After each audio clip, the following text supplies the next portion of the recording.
Hello and welcome to the Archie Luxuries program. Today I'd like to do Archie's mailbag. That's right, another viewer email segment. Now, let's start the mailbag off there. Okay. Now, 1 minute there. Okay, this first one comes in. Ulysses Narden, Maxi Dimer, cool or sucks? Ulysses Narden generally sucks. So, sucks. Okay, next one here. Archie Luxury. I would love to hear your thoughts on Cartier, especially the men's Ballon Bleu de Cartier. Do you see this watch retaining its value over time? And yeah, look, that's a fantastic question. I've always had a soft spot for Cartier. It's always been a brand I've admired and looked up to. This is before I became a really serious watch enthusiast, and ever since those times, my opinions have been my heart has been badly hurt by Cartier when I discovered they were using nothing special ETA movements.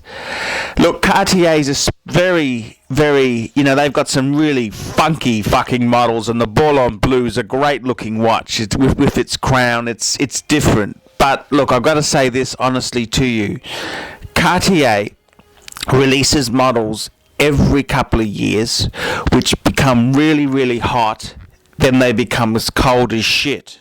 And let's look at some of those. So you're talking these days, the Ballon Bleu is cool and it's hot, and all the swanky Singaporeans wear it, and it's a cool watch. But fuck, down the track, what's going to happen to it? Well, the same thing's going to fucking happen to it as has happened to some other Cartier classics. The Cartier Roadster, it's gone soft.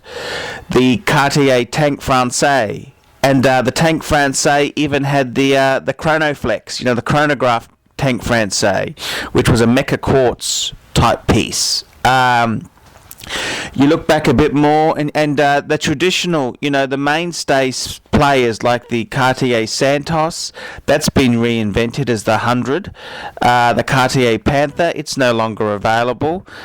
So Cartier really follows the fickle fashion market. They've gotten big and, overbearing in size, and fuck, I think myself with Cartier, you're better off to give the fucking thing the wide berth. I mean, one thing about Rolex which I love is the fact that you can get a 1970s date just, and you can get a date just from sort of the turn of the new millennium, early 2000s, and they can see similarities with them.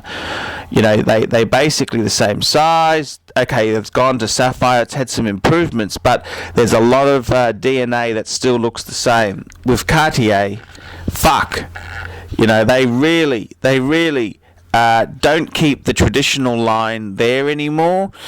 They do so many fucking things that really put me off. I mean, I had a Louis Cartier tank, 18-carat tank, and fuck, had the most shit, had a plastic housing for the movement. Just for such an expensive watch, you'd expect a bit more. And that's my own opinion on it. I kind of was disappointed. But Cartier itself, I mean, fuck, I don't think any Cartier is a real investment, and that's one of the reasons why my wife's got two Cartiers, and we're looking at our collection. She's got a Patek. I said to her, which ones do you fucking really like? Because I don't see these Cartiers being much of an investment. I don't think any modern Cartier is going to be an investment at all. Vintage Cartiers are a different thing. They're certainly, the vintage pieces are the original 20s, 30s, 40s, 50s, 60s sort of Cartier pieces are, they've got a certain collectability to them. But fuck this modern stuff.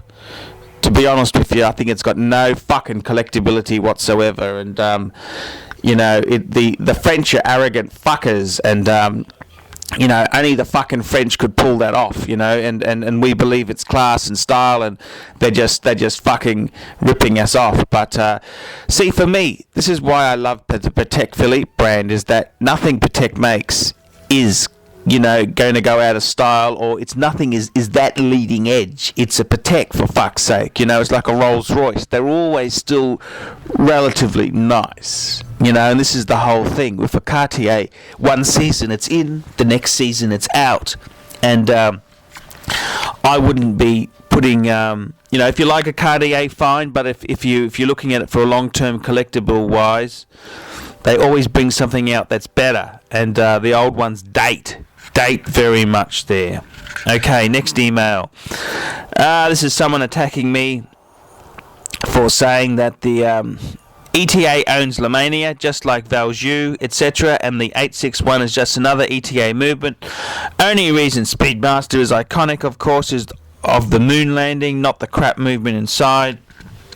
If you want a seriously special in-house chrono, get yourself an El Primo powered Daytona or one of Zenith's new pilot watches. Fuck you. That's all I can say. The 861 movement, which was a basically it came out as the Omega 321. That's a movement designed by Albert Piguet. Doesn't fucking get much better than that. And just because Lemania may be owned by ETA now, that doesn't bear anything to this movement. That movement is really, really special. And ETA has sold movements to some of the top makers too. I think it's a Breguet or an AP. One of their current dress models, it's actually using a movement which was what started off life as an ETA. So, some of these ETA movements, they look at the history and the breeding to it, and the Speedmaster 861 or Speedmaster 321 movement, they are fucking special, and that's why that watch is so fucking hot. And that's my view on that there. Okay, here we go. Hi Archie, being both a huge fan of the videos and your timepiece collection, I salute you, Archie. I'm starting a collection of my own, but it's humble to the likes of yours. You suggest a Patek for a 40-plus year age group. What would be most appropriate without being a dog watch for a person in their late 20s? Maybe you could do a video on this. Well, look, very simple. The same rules apply.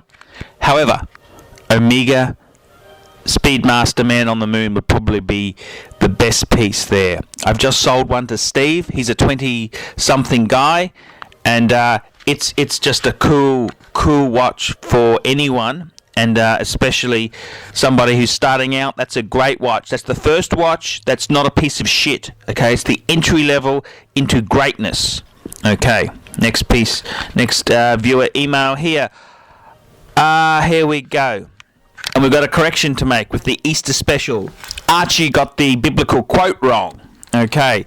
Moses sold out to Jesus for pieces of silver. Oh, sweet Archie. Moses was a prophet who led Israelites out of Egypt and across the Red Sea. Judas, however, betrayed Jesus for some quick cash, or so the Bible says. I think Vacheron Constantine overseas chrono would fit Moses perfectly.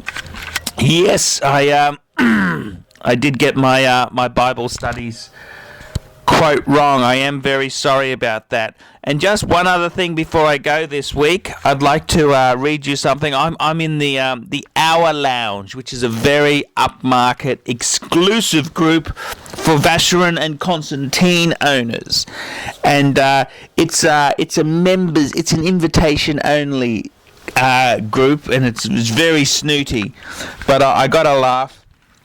I got an email from them this week, behind the scenes with our marketing director, and it says this is a new posting that the Hour Lounge, the Vacheron Constantine discussion forums got, and this forum is actually it's run by Vacheron and Constantine. It said behind the scenes with marketing director Mark Guten, and it goes, marketing is like intercourse in high school. Everyone talks about it.